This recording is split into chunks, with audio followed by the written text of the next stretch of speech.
Aaron Pribble, and I'm a social studies teacher at Tamalpais High School. Well, it's a difficult issue because on the one hand, the First Amendment says we have a right to freedom of speech, so that's definitely a right that we should have. But on the other hand, we also should have the right to not be bullied. So those are two things that don't necessarily map to each other or agree with one another. So I would say that if the speech is not for a legitimate reason, if it's not political speech, if we're not trying to further our understanding of an issue, if we're not trying to express ideas, if the speech is purely intended to hurt somebody but not to express any important views, then the speech can be limited. For example, the Supreme Court has ruled that fighting words, if I say, F you, I'm going to fight you, or F you, you're going to die, that those words don't have the same freedom of speech protections as other political speech, like I want to vote for this candidate or another.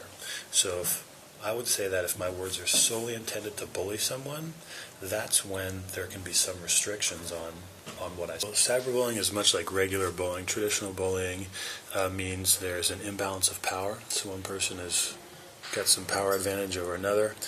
Bullying also means that it's repeated, that it happens over the period of time.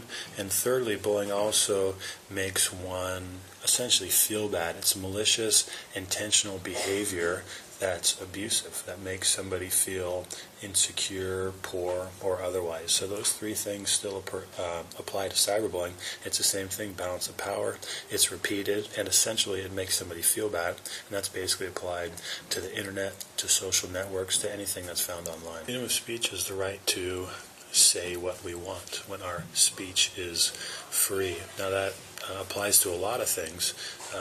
If it's political speech, if we're expressing ideas about how we think society should be, that speech is almost always protected. Now if our speech is just frivolous, if they're fighting words, or if I'm expressing an opinion about something silly, that speech is oftentimes limited. But in short, it's the right to say what we want, and that's one of our rights that we get from being a citizen of a democratic country.